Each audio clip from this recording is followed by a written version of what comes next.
Hey everyone, welcome to the third episode of The Tavern, a DDC gaming production.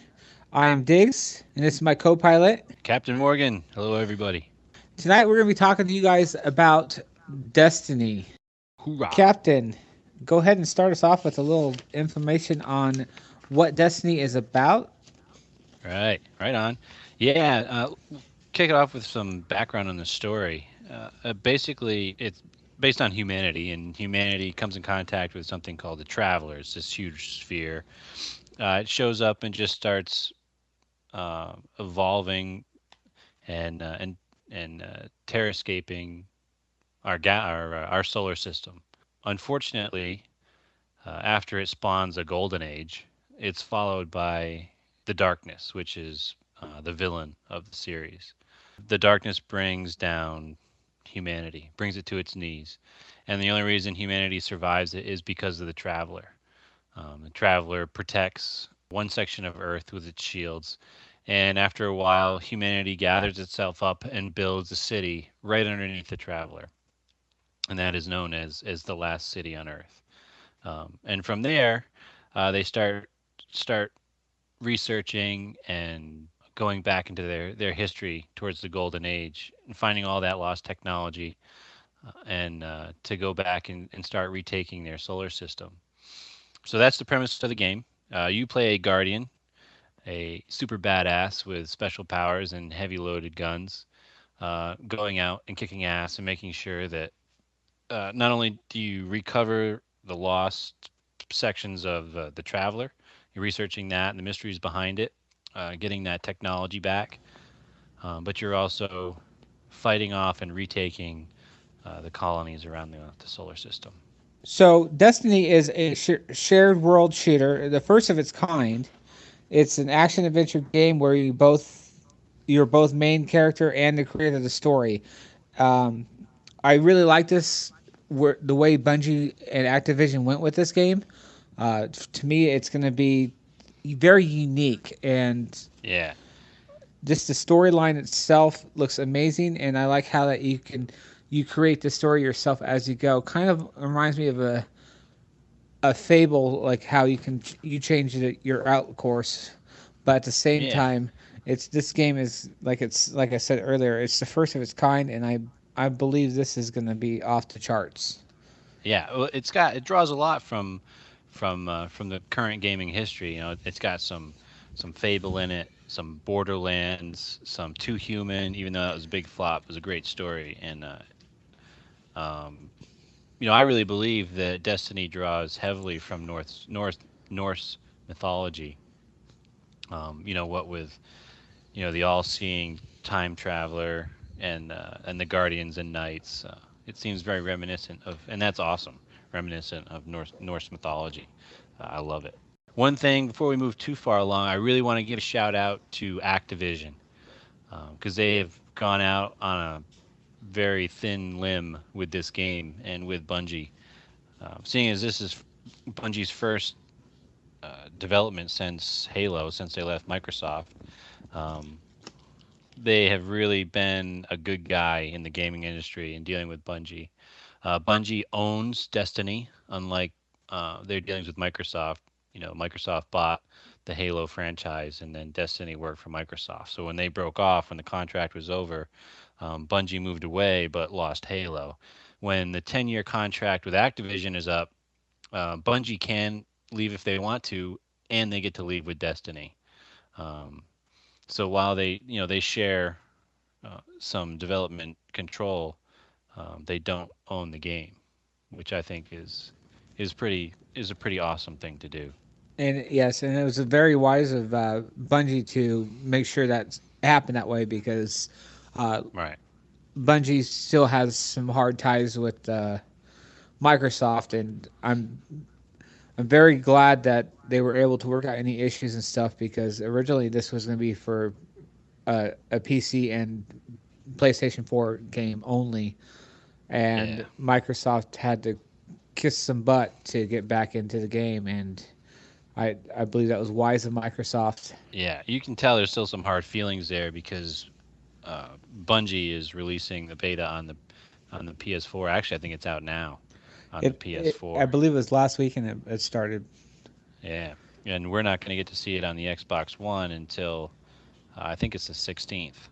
So if you haven't pre-ordered it, that's how you get inside the beta. You go pre-order Destiny, and you get the beta code. So make So sure you do that. one of the things I do like about Destiny is the three characters that you get to custom build and customize however you want to, and with everything from, I believe it's guns, the armor, the color of your guy, and the names. Um, Yeah, the three characters are the Titan, the Warlock, and the Hunter. Each one has its own unique ability and special traits. Captain, tell me about the Titan and his traits. yeah. The Titan is like a walking tank. He's armored, he's disciplined, and he's powerful. He's on the front line. You know, they're allowing for co-op a three-man fire team, so it'll be a three-man co-op, and he's going to be the guy out front. I think one of his special powers is laying down a force field to cover the allies, and he does the ground pound, knocking characters down and killing the smaller ones instantly. It's pretty much like a role playing game. He is what they would call the tank, and Yep. then we got the Warlock. The Warlock is pretty powerful guy himself. He has the what's called the Void Walker, I believe it's called. The Void Walker, you hurl explosive bolt of void light at the enemy. Yeah, the warlock of the three classes, the warlock is the one who's most in tune with the traveler. Those are the guys that um, have really spent their time harnessing the special powers that the traveler provides. The third character is the Hunter, which is considered the master of the frontier. This guy is, from what I've seen, is probably gonna be my first choice of go-to character, besides the Yeah. Titan. Yep. Yeah. Very agile. Very instinctive. Very adaptive. So you got those traits where I got to admit, probably the most drawing aspect of the hunter for me is the cape. I mean, who doesn't want to run around with a cape? I am looking forward to the cape alone. The But the face hunter is mask, going to be your yeah. yeah, exactly. The the uh, the hunter is going to be the one who's in the mix, who's in between the enemies, doing the close quarters, close combat. Uh, they have the supercharged blade. If you watch the video, it dashes between enemies, just disintegrating things, everything that it touches. There was one. I was watching one trailer, and it looked like the hunter had a cloak, and I don't know if that was just the way they show a person leaving your game, or moving to a different area, or if there's an actual cloak ability. I mean, I love cloaks, even short, short time cloak. That is a major strategic advantage. All right, Captain, go ahead and tell me a little bit about the Fallen. The Fallen look like they're going to be the main enemy in the game. Uh, they're going to be the most populated on Earth, and they look like they're going to be the ones that are going to be the main focus in the campaign. The Hive are like the space zombies. These are the guys that kind of mirror the Flood. There's several different classes of each. The Vex are the robot species, and the Cabal are these brutishly large, heavy gunning, shield wielding titans. Walking tanks. Yeah, exactly. Yeah, I think it's for the four. They got the four races, but I'm sure there's each race has its own distinct characters as well, just like every other game out there. Yeah, exactly. And we don't So know what's going to happen when the darkness shows up. So that may bring in a whole new set of enemies. exactly, and the thing about these kind of games is we're gonna expect mass loads of hordes of enemies coming at you at any given time. Right.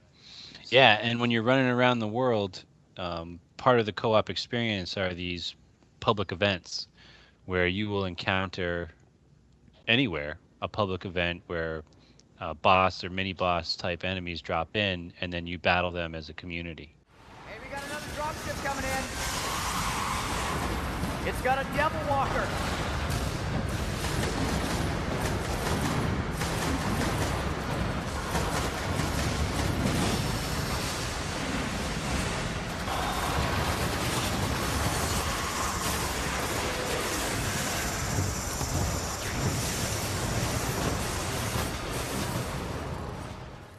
Okay, and we'll move into the destinations. We got Earth, the Moon, Venus, and Mars.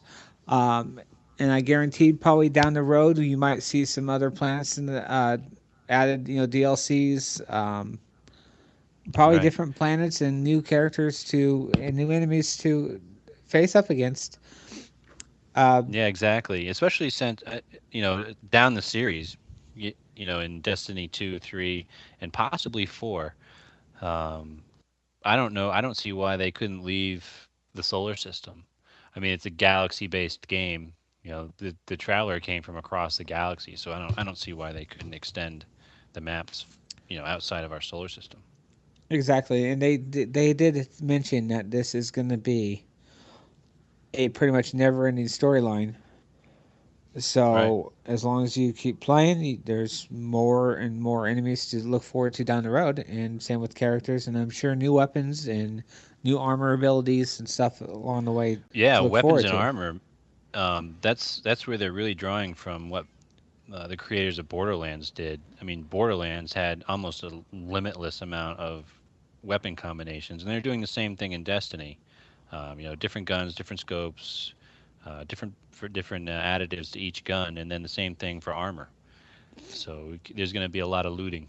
I'm curious to see There's if there's gonna no, be any stores that you can buy upgraded parts or stuff for your weapons or armor and stuff as well. yeah, there's definitely going to be a market that has you can buy and sell your stuff. You can trade, and it even looks like there'll be a gambling section. They've hired an economist to work inside the game, so I think they're moving in that direction, which is good news. There's no menu for this game. There's no dashboard or start menu. It's just that tower. That's where you start. That's where your ship is. That's where you meet with all your buddies. That's where everybody's going to be. So that's pretty exciting. Once you finish the single player campaign, which you can do lone wolf or with your buddies, it's set up to do as a fire team, but you can certainly take it lone wolf.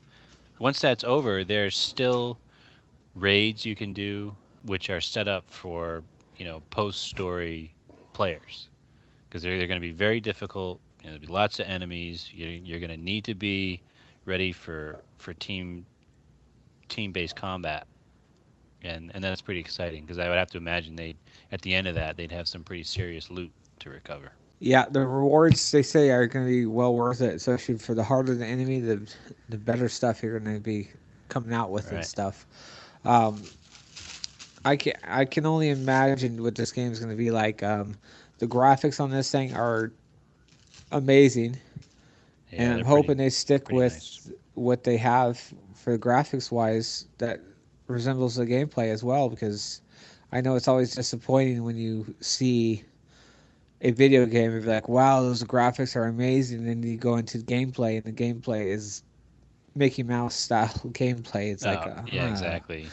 Like they give you all the pre-rendered CG stuff, and then you're like, oh, it's just like Minecraft. yeah, exactly.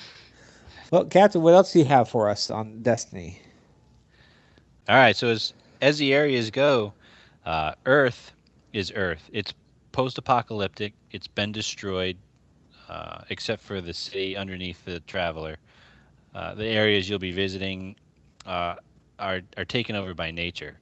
The structures are being consumed and re-terraformed back into nature. The moon has your semi-gravity. It's going to be it's going to look like the moon. There's going to be some bases, obviously, because it's been colonized. But you're going to have those big black space vistas with the gray moonscape. Um, Venus is going to be like a jungle swamp area, and Mars will be this volcanic, erupting, volatile place to play in.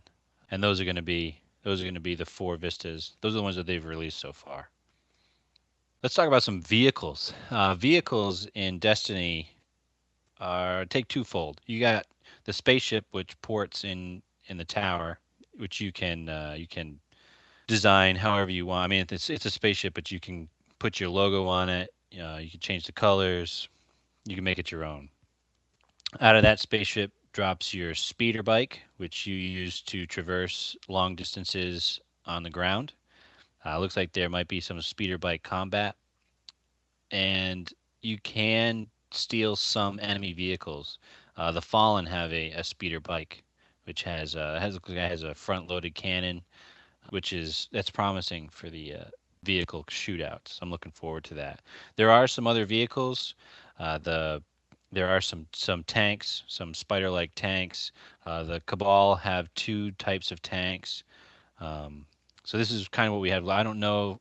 I there's so some of the one of the tanks the Cabal has is so large. I don't foresee the player having control of it.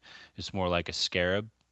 But to that, I think it'll be really fun to board it, take it out from the inside. I think it's my personal opinion. That's where they're going to go with that. Going back to the characters, not only do you have the three classes, Warlock, Hunter, and Titan, but on top of that, you have three different species: the humans, the Awoken, and the Exo. So the humans are it's pretty self-explanatory. They're kind of your mid-range base, steady. Their personality is steady. And why I say steady is because you have the Awoken, who are a little bit more edgy. There's no backstory on how they came to be or who they are. I'm assuming, based on the pictures of them, that they are or were human. The last species there is the Exo. These are robot AI that were evil. They turned against their creators, but their memory has been wiped and they've been reprogrammed. So that there's an interesting story there. I think if the traveler story plays out like I think it will, then it may add to player choice if you choose to play as the Exo. As I know now, they haven't released any species specific attributes or special powers, anything along those lines. But I would have to imagine there would be something there above and beyond story elements that would cause you to choose one species over another. All right, guys. Well, that concludes our episode. I hope you guys enjoyed it. As always, click on the links to check out our websites we have, and feel free to contact us if you're interested in joining DDC. Yeah, it was a great episode, man. I'm really looking forward to this game. One thing I want to say before we go, though, in the first episode, I kind of poo-pooed this game, but after getting a close look, I gotta say my opinion has changed. This is going to be a huge game with lots of customization. It's going to be very deep, and it looks like it's going to be a lot of fun to play. So, that being said, everybody have a good night, and as always, happy gaming.